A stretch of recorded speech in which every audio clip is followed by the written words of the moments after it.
This is the faith that I was talking about. This is the other faith. And today we're here to talk about like communication, effective communication in relationships. And she is probably the best person to speak to about this. And she will tell you why. So I'm going to give Faith the floor. Why are you the best person to talk to about this?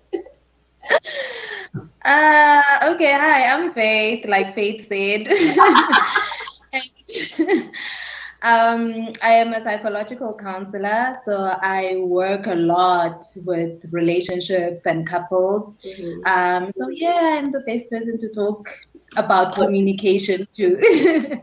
Okay. Yep. Oh, go ahead. Go ahead. Yeah, no, that's it. Yeah. Oh, okay, that's great. I think a lot of people don't really know or understand what like effective communication is. Maybe I guess like even starting from the beginning on what it is, like the definition of communicating in a relationship, because everybody's communication could be different because we learn how to communicate from our parents or friends when we're younger. So in your like, well, professional opinion, what is Yeah. good communication? Okay.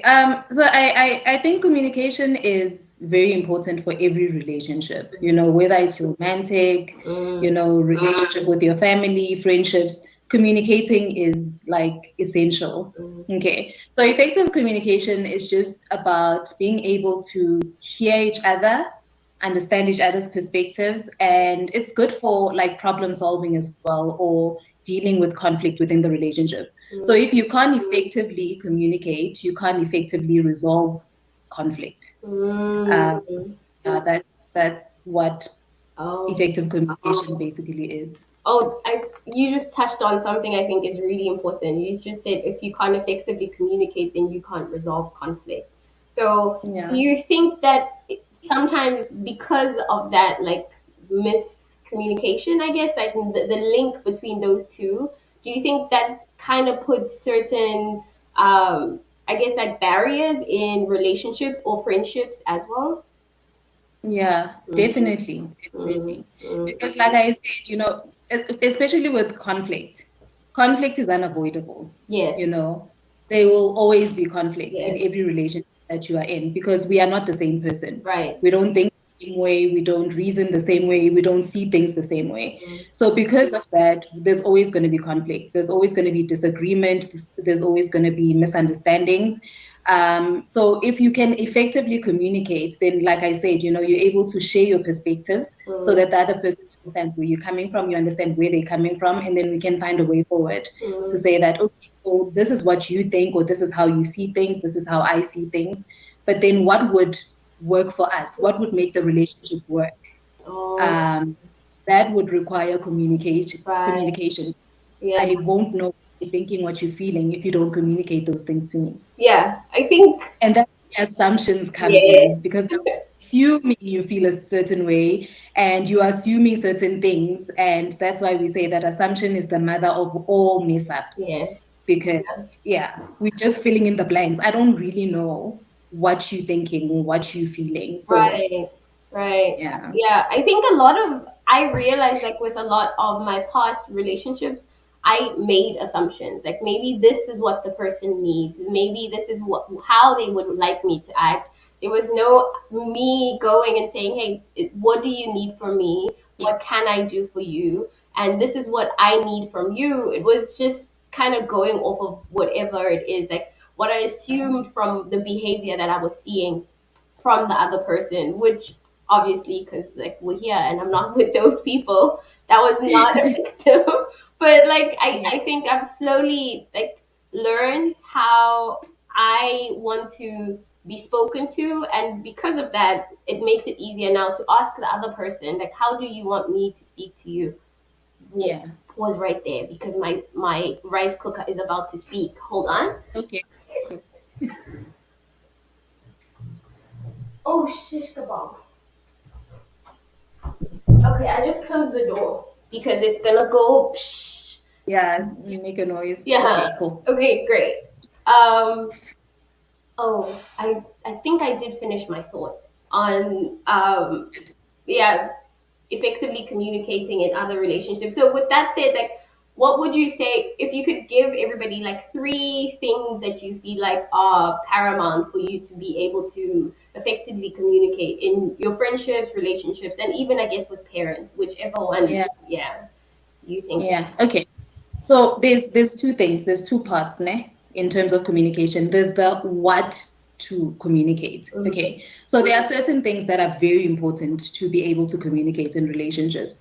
And I think the first one is expectations. Okay. So we have certain expectations.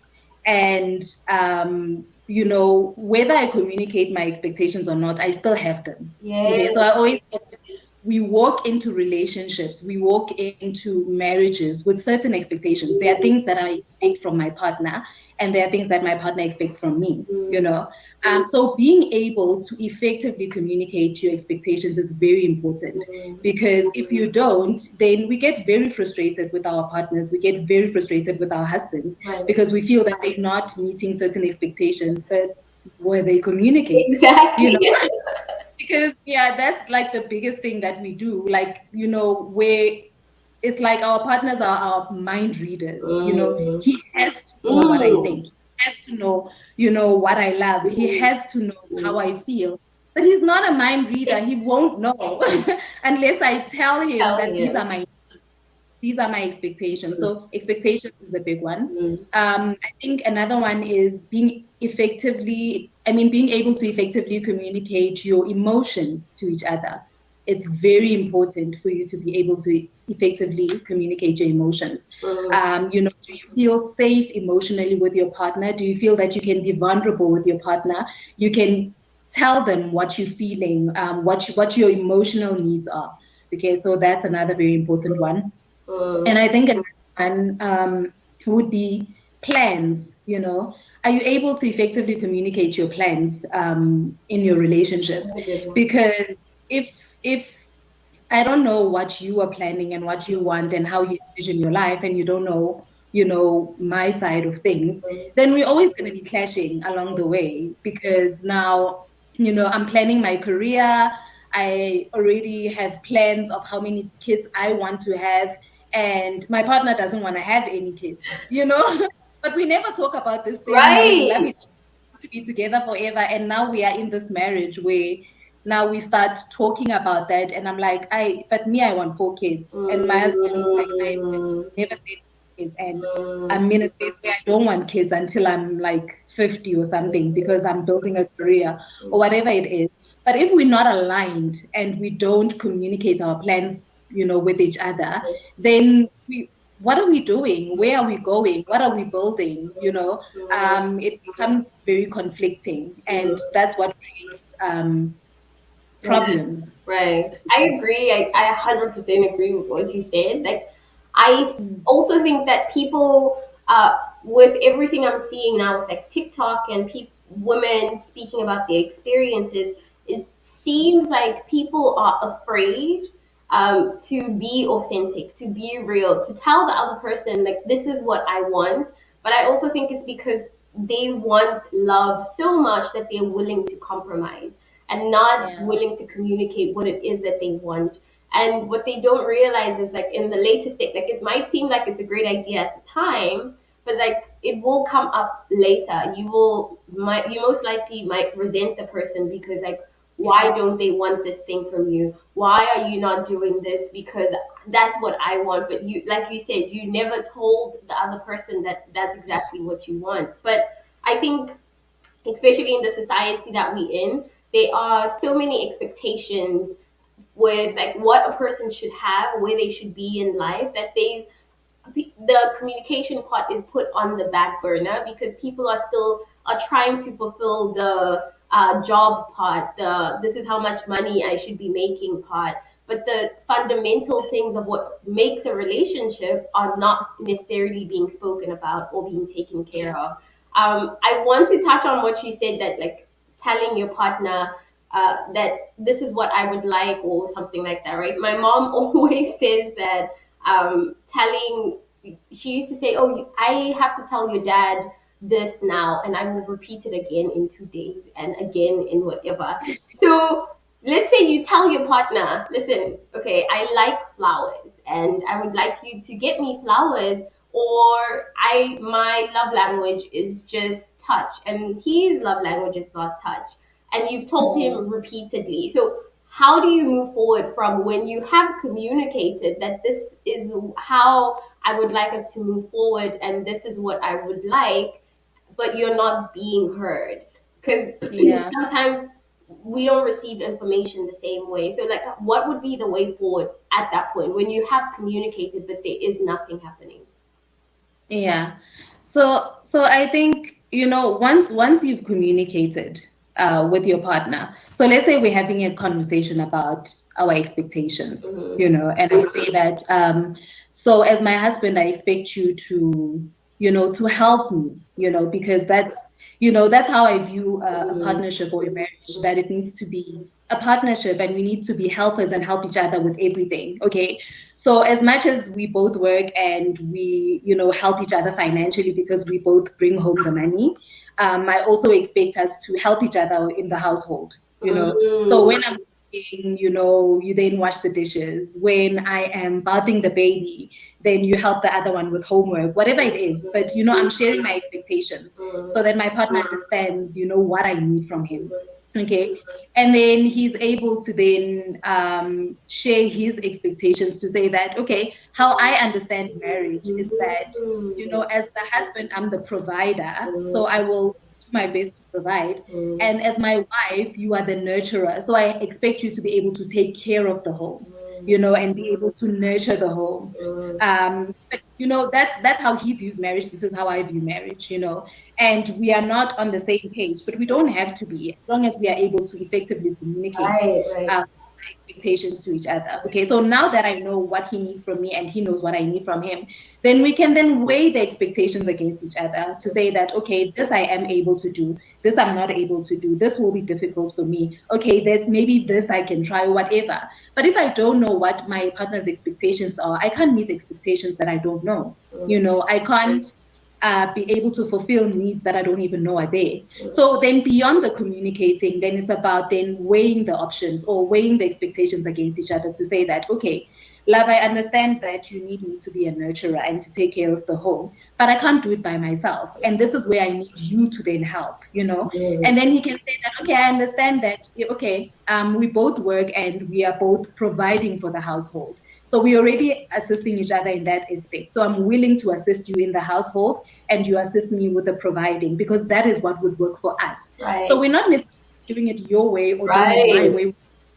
What would work for the marriage, you Yeah. know? So if you are in agreement from the communication stage to say that this is what would be best for us, then we become intentional about Mm, making it. mm, Then I put in effort to then assist you where you said you need me to, mm, and you put in effort. mm. And then we are then able to come back and say that, okay, love, we made an agreement that this is how it's Right. going to work. And it hasn't been happening that way, because I'm still unfulfilled in this area, or you are still unfulfilled in this area. Then what would work better? Okay, Mm. so it's almost like we are reviewing what we had Right. agreed Yeah, upon. yeah, yeah. No. Yeah. Because now I know your needs, you know mine. We Mm, have then committed to mm, doing this for each other. So then we can then hold each other accountable for it again and have a follow-up conversation to say that, okay, but babe, we spoke about this household thing and I am cooking and washing the dishes. You're not assisting. So what's mm, happening? Okay. mm. Then he can then feedback and say that but I'm not able to assist all the time because I come home from work and I'm still working Mm, from home. mm. So by the time I'm done working, then you're done washing the dishes and cooking and doing everything. So, that's why it's not working. Okay. Right. Okay, so then what will be then an alternative where I still feel like you are contributing and helping and I'm fulfilled in that area. But again, it takes communication to be able to have that kind of conversation, Yeah, you know. yeah, I Yeah. agree. I think what you just said also made me think that people only know conflict as one thing. Like it's the shouting and like you guys will like walk away from each other and you're not gonna speak maybe for a couple of hours. But there is a book that I was reading by I think it's a psychologist and his wife, Rowan Goodwin, I think it is, and he speaks about like the models of marriage. So he studied, him and his wife have had studies, I think still going on even now, where they bring couples in and they monitor how they speak to each other. So they monitor their heart rates and basically each and everything, the facial expressions, to just see how a person reacts to Yeah. conflict or just even being around their partner. And in the book, they speak about how everybody fights in a different way. So some Yeah. people will avoid everything. It's just like we fight and it's like we're not going to talk and we'll come back and that's it. Like that thing just Yeah. never happened.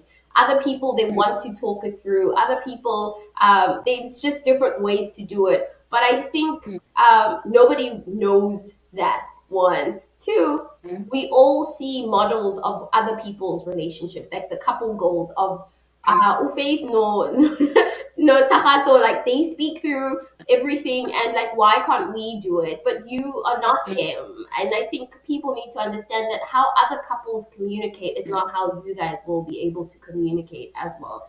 Yeah. Yeah, precisely. And Faith, well, I said there's two parts I get it. I said that there's the what needs to be communicated, and I mentioned those things that are important. Okay, so I skipped one. I think another very important thing that we need to be able to effectively communicate is our boundaries. Oh, You need to be able to effectively communicate your boundaries to your partner. What you are able to do, what you're not able to do, what you accept, what you don't accept, what you allow, what you don't allow, what you're comfortable with, what you're not comfortable with, and it goes back to even like maybe when it comes to like sex and things around that. Understanding your own body and your own boundaries is helpful because you're able to then communicate that to your right. partner. If you are uncomfortable with communicating your boundaries, then your partner cannot respect boundaries that he doesn't even know are there. That's So again, then that is oh. very, very important. Okay, so Mm, that's the what that I was talking about, and then what you touched on now is the how. So mm, there's the what is important to communicate, but there's the how.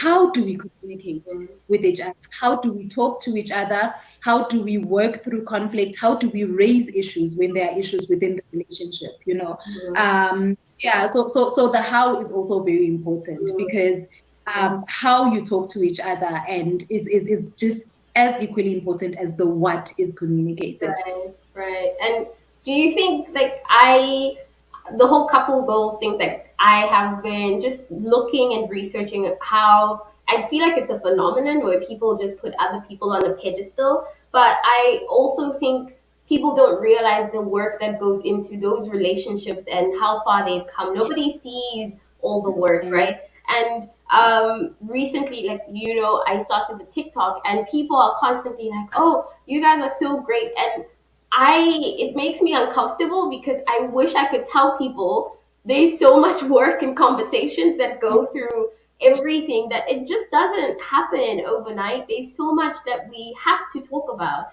for us to get yeah, to a certain point. But if we don't talk about things, first off, he wouldn't know where I'm coming from. I wouldn't know where he's coming from. But what you just touched on now, I think is very important because I think people, when it comes to boundaries as well, people don't even know their own boundaries, let alone are they able to communicate their boundaries to other people. So I think mm, it is, it really sucks because we're both married. So other people that want love might think, oh, they're just saying this. But I do think it's being single, there is so much you could work on to just prepare yourself for being in a healthy relationship. There's so much to mm, learn about yourself before you can learn about another person.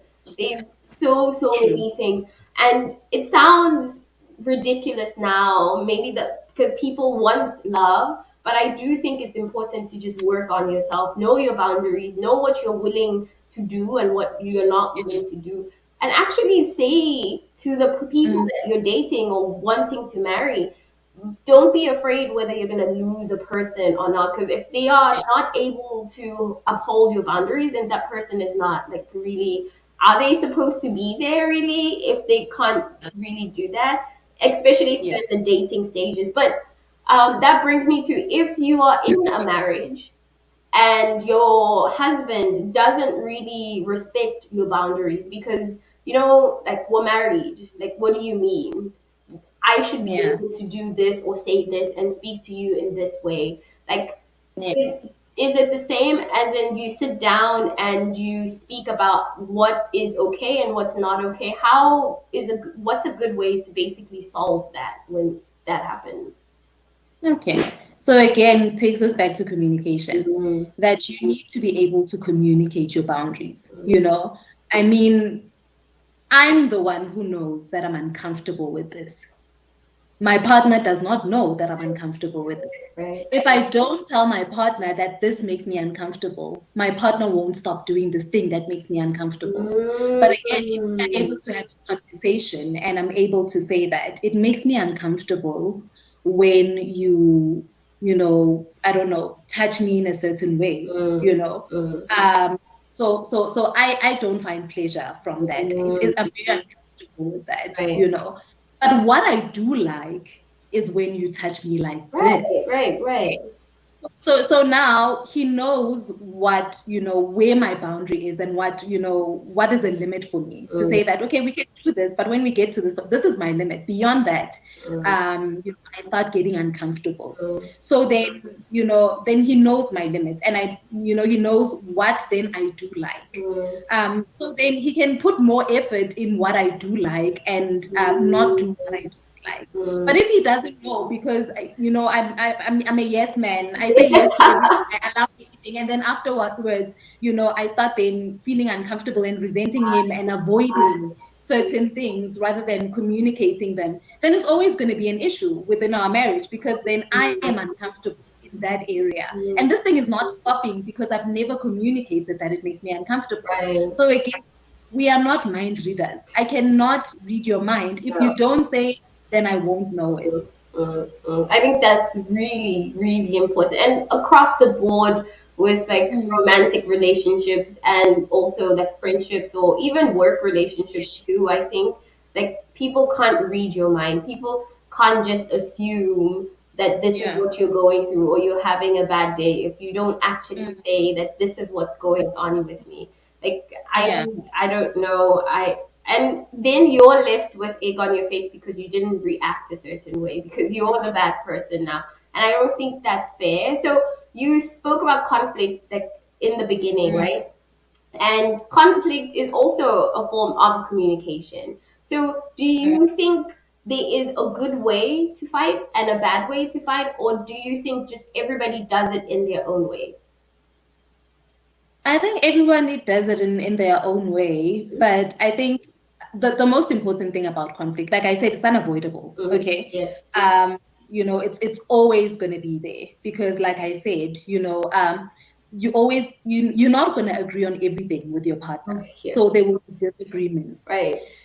Not always going to have the same perspective or see things the same way, Mm. so there'll always be a difference in opinion. You're not the same person. You don't Mm. have his brain, he Mm. doesn't have yours, you have yours. Mm. So what I always say to couples is that the just because you're a couple, okay, just because you're a couple and you love each other doesn't mean that you stop being individuals, you know, because you are still you. You still think like you still reason like you still have your perspective of things. You still grew up how you grew up, come from whatever background that you come from. So that doesn't just disappear just because you're a couple now. Okay. Mm. So just because you're a couple, you don't stop being individuals. Mm. Okay. So that is why there's always conflict because I still think the way I think, I still reason the way I reason, I still see things the way that I see things. Okay. And the same with my partner. Mm. So there's nothing wrong with having disagreements. There's nothing wrong with having misunderstandings. There's nothing wrong with having difference in opinion. It's about when that happens, how do we work through it? Mm. Okay. So you see it this way, I see it this way. But again, it goes back to then, but what would work for us? Mm. Okay. We don't have to do it your way. We don't have to do it my way. But what would help us as a couple get through this Mm. conflict? Mm. Okay. Mm. So then we find a way, we find a way to work through it. So I always make the stupid example in sessions to say that, okay, conflict is I have an issue with how toothpaste is squeezed. Ne? So I I prefer mean, that. that is a serious thing, though. Let's say, for an example, I prefer that toothpaste is squeezed from the bottom. You don't squeeze it in the middle or at the top. It has to be squeezed from the bottom. Uh-huh. Okay. And my husband feels that it's toothpaste. Wherever I squeeze it, it still comes out. The objective is to brush my teeth. So Right. whether I squeeze it somewhat in the middle, at the top, wherever, it still comes out. Okay. So then, but now I'm the one who always gets very upset when I walk into the bathroom and it's sitting there. Okay. But then, and we're now always fighting about this toothpaste thing, about like, but why did you squeeze it this way? But why does it matter? And, we're always fighting around that. That is conflict because we have a difference in opinion about how toothpaste should be used. Okay. So it will forever be an area of conflict in our marriage if we don't find a way to work around the toothpaste issue. Because we have to brush our teeth every day. So every time I walk into the bathroom and it's not the way I No, like it, I'm going to be annoyed. I'm always going to be upset. It's going to cause conflict and it's going to get to a point where I resent my partner because of toothpaste. So we need to find a solution. Okay. So then it goes back to then the communication part of it to say that we need to have a conversation about this where we understand each other's perspectives. What is making toothpaste thing an issue? Okay, so I'm the one who has an issue with it because I have a specific way that I would like to be squeezed. I would like it to be squeezed. Ne? So then that's what I need to communicate to my husband to say that, love, the reason why I want you to squeeze toothpaste from the bottom is because number one, I want it to be tidy, because it looks very untidy and very messy if it's squeezed from wherever. Okay. So that's why I prefer it squeezed from the bottom. And also, number two, I would like it helps me to track it because then I know how much toothpaste is left. Okay. Because if you're squeezing it from the bottom, then I can see, okay, there's this much toothpaste left. So it means it's time to buy another toothpaste before this one is completely finished. So it helps me track it. So that is why I make a fuss about toothpaste because that is my reason. So now he understands my perspective. It's not that I'm nagging or, I'm, a bossy wife. Right.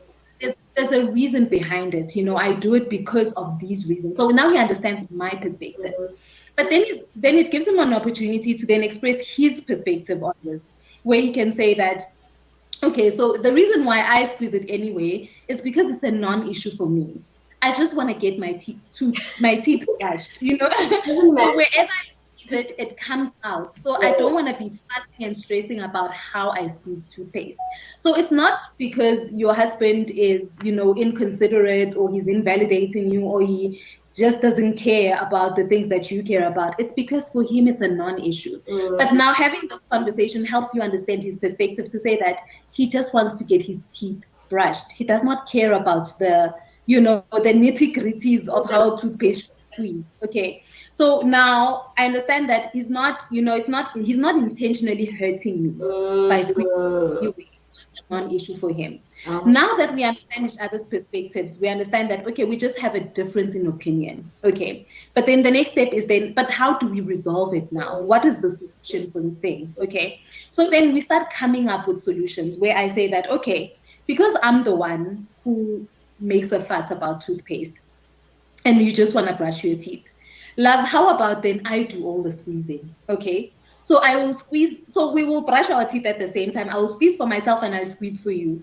Then I know that it is squeezed just the way I like it. We don't have to fight about where you squeezed it. And it doesn't matter, love. Even if you are in the kitchen and you are, Yeah. even if in the kitchen and I'm cooking and you need to brush your teeth, you can shout, I will come running and squeeze it for you.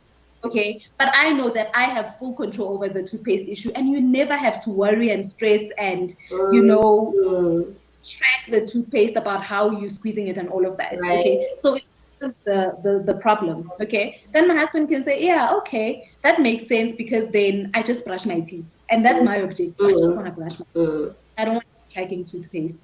Okay. But now there's a problem. So what happens when you're not home I and I was need to just brush? thinking, So like, he raised that to say that, but it won't work in situations where you're not at home. Let's say you're gone for the weekend or whatever, and I'm at home. I need to brush my teeth. So what do we do in that situation because it doesn't fix that side of things?